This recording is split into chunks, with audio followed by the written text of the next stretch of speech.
Repairing को अब पता नहीं दाल भात का कौर बना दिए है कि आइए और एक महीने में इंजीनियर बन जाइए। तो अगर आप किसी भी कोचिंग को ज्वाइन करने जा रहे हैं तो आपको इस बात को ध्यान में रखना है। सुंदर सुंदर भिस्कन्याओं को बैठा के रखते हैं रहे होते हैं, वहीं पे आप बैठ के 5 मिनट बात कीजिएगा टीचर से, तो आपको लगेगा कि हाँ हमें ज्वाइन कर लेना चाहिए, इससे बेहतर टीचर हमें इस दुनिया में ही नहीं मिलेगा। लोग क्या करते हैं, आपको डिस्काउंट देते हैं। अब डिस्काउंट के नाम पे आप लोग क्या करते हैं कि वन टाइम फी पेमेंट करते हैं। वन टाइम फी पेमेंट में आपके साथ सबसे ज़्यादा दिक्कत होगी, क्योंकि फिर आप कोई भी कोचिंग आपको पढ़ाई पसंद आए या नहीं पसंद आए, जब तक आपसे फ़ी नहीं लिया है तब तक वो ज़्यादा अच्छे से बात करेगा। जैसे ही फ़ी जमा हो जाएगी फिर तो आप रिटर्न जाना चाहें या नहीं सीखना। हेलो दोस्तों, स्वागत है आप सबों का। मैं हूं अमृत मिश्रा। और दोस्तों, बहुत सारे लोग जो हैं वो रिपेयरिंग से रिलेटेड क्वेश्चन करना चाहते हैं कि सर रिपेयरिंग हम कहाँ से सीख सकते हैं। तो बहुत सारे लोग जब रिपेयरिंग सीखना चाहते हैं तो अक्सर वो गूगल पे सर्च करते हैं, यूट्यूब पे वीडियो देखते हैं या फेसबुक पे वीडियो देखते हैं और डायरेक्टली किसी इंस्टीट्यूट को ज्वाइन करने के लिए पहुंच जाते हैं। और वहां पे उनके साथ किस तरीके का स्कैम होता है, इस वीडियो में बस हम लोग उसी टॉपिक पे चर्चा करने वाले हैं। तो चलिए दोस्तों, टॉपिक को शुरू करते हैं। दोस्तों, मैं किसी भी इंस्टीट्यूट का पर्सनली नाम नहीं लेने वाला हूं, लेकिन मैं आपको हिंट दूंगा कि आप कहीं पे भी ज्वाइन करें तो आपको किन सारी बातों का ध्यान रखना चाहिए। सबसे पहले तो पहला सवाल यही है कि बहुत लोग मानते हैं कि रिपेयरिंग जो है, आजकल जितने भी जो आपके टीचर हैं वो रिपेयरिंग को अब पता नहीं दाल भात का कौर बना दिए है। कहने का तात्पर्य मेरा ये है कि सिंपल सी बात है दोस्तों, बहुत सारे जो एजुकेटर हैं वो रिपेयरिंग को आप जस्ट एक बिजनेस के थ्रू थ्रू यूज कर रहे हैं। और वो उनका यूज आपको सिखाना नहीं बल्कि पैसे कमाना ज़्यादा लगता है। बहुत सारे ट्रेनर आपको मंथ बस एक महीने में कहेंगे कि आइए और एक महीने में इंजीनियर बन जाइए।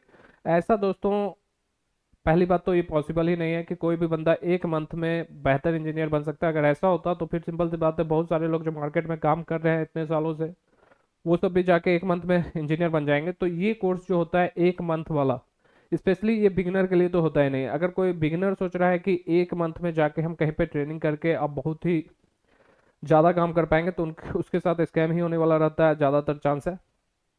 और अगर मैं बात करूं रिपेयरिंग में दोस्तों, पार्टिकुलर आपको समय देना पड़ता है। किसी भी फील्ड में आप समय दीजिएगा तभी आप उस फील्ड में बेहतर कर सकते हैं। तो अगर आप किसी भी कोचिंग को ज्वाइन करने जा रहे हैं तो आपको इस बात को ध्यान में रखना है कि सबसे पहले जो आपका होता है डेमो क्लास।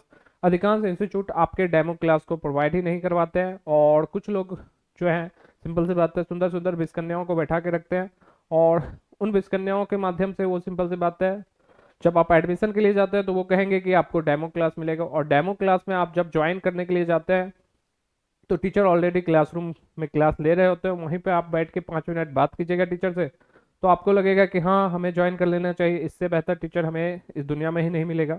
तो आपको ऐसा फीलिंग हो सकता है। लेकिन अगर आप सिंपल सी बात है कुछ दिन क्लास कर लीजिएगा तो हो सकता है आपकी गलतफहमी भी दूर हो जाए। तो बेहतर होगा कि कहीं पे भी जो फी पेमेंट करने के लिए आप लोग जाते हैं तो वन टाइम में फी पेमेंट, कुछ लोग क्या करते हैं आपको डिस्काउंट देते हैं। अब डिस्काउंट के नाम पे आप लोग क्या करते हैं कि वन टाइम फी पेमेंट करते हैं। वन टाइम फी पेमेंट में आपके साथ सबसे ज़्यादा दिक्कत होगी, क्योंकि फिर आप कोई भी कोचिंग आपको पढ़ाई पसंद आए या नहीं पसंद आए, जब तक आपसे फ़ी नहीं लिया है तब तक वो ज़्यादा अच्छे से बात करेगा। जैसे ही फ़ी जमा हो जाएगी फिर तो आप रिटर्न जाना चाहें या नहीं सीखना चाहें वो आपकी मर्जी है, आप अपना बढ़िया बिस्तर समझ के जा सकते हैं। तो जब भी फी जमा करने की बात है तो आप उनको कुछ फी दीजिए, 1000, 2000, 5000, और एक सप्ताह क्लास करके देख लीजिए, एक सप्ताह 10 दिन। अगर आपको क्लास समझ में आती है, आपको लगता है कि हम आगे सीख पाएंगे, तो ही आप रेस्ट पैसा दीजिए। इससे आपका कम से कम पैसा बर्बाद होने का चांस रहेगा। ऑफर के चक्कर में कहीं पे भी, चाहे किसी का भी कोचिंग हो, आपको वन टाइम पेमेंट नहीं करना है। ठीक है, आप क्लास कर लीजिए, उसके बाद 10 दिन बाद कहिए कि अभी महीना नहीं लगा है, तो हम लोग आप सिंपल सी बात है बाकी पैसा आपको आप वन टाइम में ही कैलकुलेट होगा। अगर मंथ नहीं लगा, मंथली तब होता है दोस्तों जब मंथ लग जाए। और किसी भी कोचिंग से आप सिंपल सी बात, अगर अपने एक बार में पैसा दिया तो आप फी रिटर्न नहीं ले पाइएगा दोस्तों, क्योंकि फी तो कोई कोचिंग वाला आपको रिटर्न करेगा ही नहीं, यही बात सच है। दूसरा, कुछ लोगों को लगता है कि हम दुकान पे जाकर रिपेयरिंग सीख सकते हैं। दुकान पे जाकर रिपेयरिंग सीखना जो है वो आपके लिए और भी खतरनाक साबित हो सकता है, क्योंकि अब दुकान में जैसे हमारे तरफ ही जो दुकानदार हैं वो लोग क्या करते हैं, नॉर्मली सिंपल सी बात है किसी भी बंदे को अगर वो चाहेंगे कि सीखेंगे तो वो बोलेंगे कि आइए आप हमारी दुकान पे रह जाइए। अब यहाँ पे क्या होगा कि आप टाइम तो दीजिएगा, और दुकान पे रह के दुकानदार के पास इतना थोड़ी ना फुर्सत है कि वो आपको डे बाय डे करके क्लास की तरह जैसे टीचर आपको समझाते हैं उस तरीके से दुकानदार नहीं समझा सकता। आप वहाँ पे काम को देख के सीखिएगा, और देख के सीखने में सिंपल सी बात है जो है उसमें टाइम ज़्यादा लगता है। अपितु अगर आप किसी कहीं पे जब क्लास करने जाते हैं तो क्लास में आपको क्या होता है कि टीचर बाय थ्रू आपको हर एक टॉपिक पढ़ाता है, फिर उससे रिलेटेड आपको प्रैक्टिकल करवाते हैं। अब अगर प्रैक्टिकल बेस पे बात करें तो ज़्यादा प्रैक्टिकल कहाँ पॉसिबल है? ज़्यादा प्रैक्टिकल आपको दुकान में पॉसिबल मिलेगा दोस्तों, क्योंकि दुकान में आपको बहुत सारे शॉप मिलेंगे।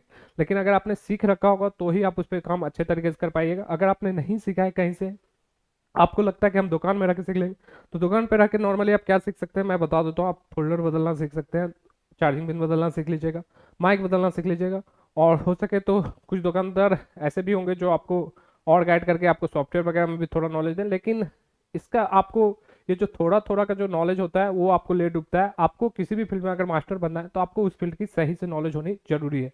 तो अगर आप इतना ही काम करते रहना चाहते हैं तब तो आप कहीं भी दुकान पे भी जाके काम कीजिए, कुछ दिन में आपको इतना नॉलेज हो जाएगा। अगर आप इंस्टीट्यूट में सीखते हैं तो आपको बाकायदा आईसी से लेके हर एक चीज़ के बारे में नॉलेज दी जाती है, और आपको बताया भी जाता है कि किस तरीके से अगर कोई ट्रैक टूट गया तो उसको रिपेयर कीजिएगा, चाहे वो जंपर के थ्रू हो, चाहे सॉफ्टवेयर वगैरह की ही बात करें तो सॉफ्टवेयर वगैरह में भी आपको डीपली नॉलेज दिया जाता है। तो किसी चीज़ को सीख के करने और बिना सीखे करने में अंतर होता है दोस्तों। लेकिन बहुत सारे लोगों के साथ स्कैम होते हुए मैंने देखा है कि वो अक्सर किसी इंस्टीट्यूट में जाकर सीखते हैं। तीसरा, लोग ऐसा सोचते हैं कि यूट्यूब से सीखें। यूट्यूब दोस्तों देखिए, यूट्यूब पे आप खुद ही सोचिए कि मेरा भी यूट्यूब चैनल है या बाकी लोगों का भी यूट्यूब चैनल, तो यूट्यूब जो है दोस्तों दरअसल किसी भी टीचर के लिए जो है प्रमोशन का एक जरिया है। यहाँ पे आके लोग अपना प्रमोशन करते हैं, अपने कोचिंग संस्थाओं का, अपने क्लास का एक आध वीडियो अपलोड कर दिया। और सबसे गंदा जो सिस्टम है वो रिव्यू वाला सिस्टम। अब रिव्यू सिस्टम में क्या है कि सिंपल सी बात है, अगर टीचर माइक पकड़ के आपके सामने आके पूछे कि आपको क्लास कैसा लगा, तो अब बताइए कौन सा स्टूडेंट होगा जो चाहे वो टीचर अच्छा पढ़ाए चाहे खराब पढ़ाए, कोई भी स्टूडेंट मुंह पे तो नहीं ही बोलता है कि सिंपल सी बात हमको खराब पढ़ाया या हमारा पैसा बर्बाद हो गया। ऐसा कोई भी सुनने वाला बात नहीं आता। आप उस स्टूडेंट से अलग से अगर पूछिएगा तो वही स्टूडेंट आपको सारा पोल खोल के रख देगा। कुछ इंस्टीट्यूट ऐसे भी हैं जहाँ पे आप जाइएगा तो उनके स्टूडेंट ही आपको मना कर दें कि मैं तो फंस चुका हूँ, आप एडमिशन लेने के लिए नहीं कीजिए। लेकिन अगर उस स्टूडेंट के बारे में अगर इंस्टीट्यूट को पता चलेगा तो फिर अलग से लफड़ा हो जाएगा।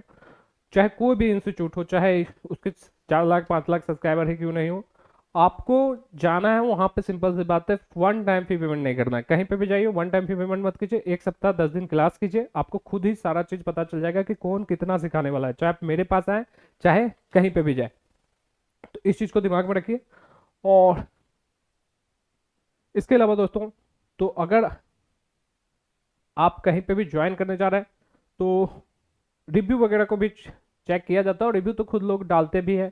जहाँ पे भी आप पढ़िएगा आपको सही लगेगा तो आप उनके बारे में अच्छा भी बोलिएगा। कुछ लोगों को लगता है, अब होता क्या है कि जहाँ पे भी आप रिपेयरिंग करने जाते हो वहाँ पे ज़्यादातर जो आपसे बोर्ड पे प्रैक्टिस करवाया जाता है वो डेड बोर्ड पे प्रैक्टिस होता है। डेड बोर्ड पे प्रैक्टिस इसलिए होता है, ऑन बोर्ड आपको नहीं देगा। मान लीजिए किसी का ग्राहक का सिंपल सी बात है 15,000 का मोबाइल फोन है। अब सिंपल सी बात है, आप बिना आपने प्रैक्टिस ही नहीं की, आप एकदम फ्रेशर है, तो आप अगर सिंपल सी बात है उस पर काम करना चाहेंगे, हो सकता है काम खराब हो, उसके वजह से मान लीजिए आपका वो मोबाइल डेड हो गया, कुछ भी हो जाए। अगर वो मोबाइल डेड हो गया तो आप तो कहिएगा सर हम तो सीखने के लिए आए हैं, तो आप तो उस चीज़ का पैसा दीजिएगा नहीं। तो बाकायदा आप इंस्टीट्यूट वाला पता चला आपसे 15,000 फी लिया था, 20,000 फी लिया था, आपने 20,000 का 2 मोबाइल डेड कर दिया, 40,000 का लॉस ही कर दिया। तो वो आपको ऑन बोर्ड पर प्रैक्टिस नहीं करवाते हैं, ऑफ बोर्ड पे ही प्रैक्टिस करवाते हैं। इस बात को भी दिमाग में रखिए। जो पीसीबी रिजेक्ट होते हैं उस पर ज़्यादातर काम किए जाते हैं। उसके बाद जब आपका हाथ फ्रेश हो जाता है तो कुछ इंस्टीट्यूट ऐसे भी होते हैं जैसे हम लोग प्रोवाइड भी कराते हैं ऑन बोर्ड भी, ताकि स्टूडेंट प्रैक्टिस कर सके। तो दोनों मिलता है। अब निर्णय आप लोगों को पे है कि सिंपल सी बात है आप कहाँ किस तरीके से ज्वाइन करना चाहते हैं।